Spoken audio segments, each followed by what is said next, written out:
John Ritt. I'm the design director at Deutsch and in charge of everything visual, essentially. We have 15 creatives, 3 writers, 12 designers, working on every single brand that's inside the agency. Designers are focused on anything from corporate identity to environments to packaging to print advertising to outdoor advertising, guerrilla marketing. And really we focus on storytelling as it applies to each individual brand.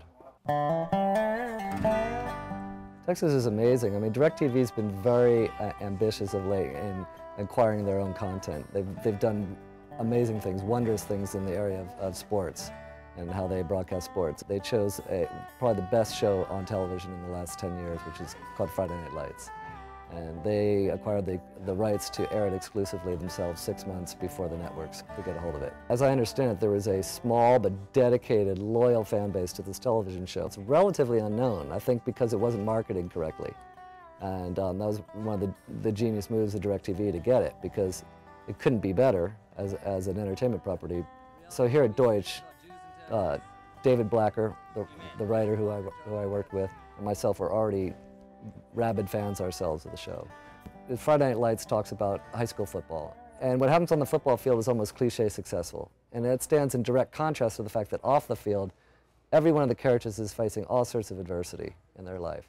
So David and I came up with this concept which we called opposing forces. This was a unique campaign in that we really were conscious of the fact that we were primarily addressing fanatics and people that were going to know every character, they were going to know their love interests, they were going to know their background, they were going to know their story, and what we're doing is we were presenting it in a way that they haven't really considered. The first shoot we did was in a church with actress Minka Kelly. Her own lust and drive, she's a beautiful, young, vibrant woman that clearly has all sorts of affection and passion, but Lila resists these temptations, and a lot of turmoil has happened in the town with her family as well. Her family's split, and Lila has turned to Christianity to be what she hopes will sort of be her saving grace.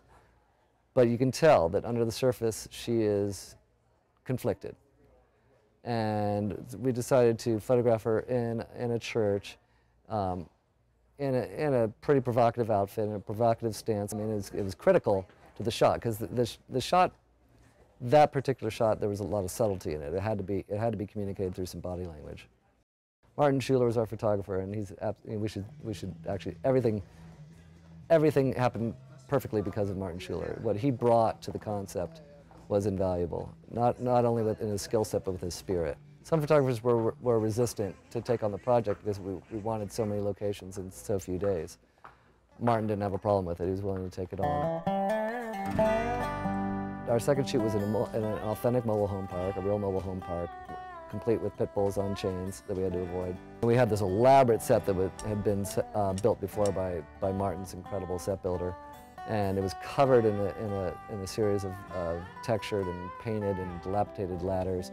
And we shot a scene where the characters, who are named Tyra and Landry, are essentially trying to escape, in a metaphorical sense, escape from the town of Dillon, Texas. So Tyra is climbing up these ladders in an effort to get away, and Landry is there supporting her, but reluctantly supporting her. Our next show was at Panther Stadium. It was at the actual set. So it was interesting, the producer had to fight NBC for the right to get the stadium. Apparently she found an abandoned stadium and built it into the ideal Panther Stadium. At first the set was too shiny and perfect and clean and glistening, and that really didn't fit the tone of feeling abandoned. It just felt too pretty. And so they went through the stands and dulled the entire set of bleachers. We actually took it at the perfect time of the day. We wanted this sense of loneliness. The character, Matt Saracen, played by Zach Gilford, is a very introspective young man. His opposing force is his own self-imposed sense of abandonment. Taylor Kirsch plays a character, Tim Riggins, and Tim Riggins is a heroic type character. He's a guy a lot of us knew in high school that really runs the risk of peaking early, peaking at 17, those being the greatest moments of his life. So he has all these strong qualities of an alpha male, but his opposing force is his own complacency. This is one of those actors that really seemed like he was his character in a good way. I mean, he was so willing. We wanted to create a very dramatic set for him. So we had this idea of if he was so complacent, if his opposing force was that complacency, if he refused to move, if he did not budge for 30 years, stood in the driveway of his house, drinking beer, wearing his uniform, what might he look like? If he didn't age himself, he still stayed very virile and strong, but he hadn't moved, what would that look like? It really needed to look dilapidated. The environment they built was remarkable, the weeds and leaves and layers of dirt and this sign.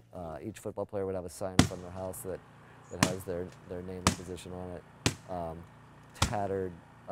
His tattered jersey falling off him. It couldn't have been styled better. Ran for 1,300 yards this game. This next shot was the selfless, and not all the opposing forces are necessarily negative. This shot weren't handled through the lens of Martin Schoeller. It really could look corny.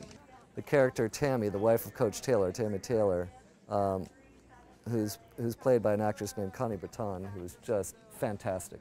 Her opposing force, in a sense, is the fact that she's so giving. She has a teenage daughter and an infant baby and a charismatic, important husband who's the coach of the high school football team, who's really a leader himself. We created this shot in which many characters are physically pulling on her, demanding her time. We call it the selfless, because even though everybody's pulling her in all these different directions, she remains kind, she remains positive and optimistic. The title of the shot is The Determined, and that's kind of, it speaks to a lot of the characters as well. This was the biggest production for sure. We took over a deserted road outside of Austin. We replicated the Welcome to Dillon, Texas sign, which was about 6 feet long, and the guys built an exact replica that was maybe, I don't know, 20 feet wide. It needed to be lifted by a crane. It was kind of cut into pieces and torn apart a little bit so it could look like it was falling on the entire crew. David and I were concepting on what would be a good closing image where we could have the entire cast, and what could we say, what was an opposing force that maybe affected all of them. And it really was the pressure of the town itself. The town of Dillon, Texas, on some levels is very heavy and almost weighs on the characters. You feel presence of the culture, how much scrutiny these football players are under, even though they're just high school kids, but a lot of people's happiness seem to rely on the success of a football team. Really, what used to be fine art photography, what used to be fashion photography is becoming marketing, is becoming advertising. I think people are exhausted by the amount of messages that are bombarding them on a daily basis. So not only do you need to get your message out there in a way that's strategic and intelligent, but you also want to do it in a way that's beautiful and captivating. That it really is the Deutsch attitude, to create advertising that's meaningful. I think that's been Eric Hirschberg's philosophy from the beginning, to talk about advertising that's really invited in, that really speaks to some sort of universal truth. Good work comes from a good client, and in this case, the clients really understood the show and understood the value of doing something with integrity. For the scale of the shoot, the ambition of the shoot, to go from concept to sketches, from your imagination to the final image, to watch how these set builders and other creators came together to really improve on the idea was so satisfying. It really was one of the most satisfying shoots I've ever worked on.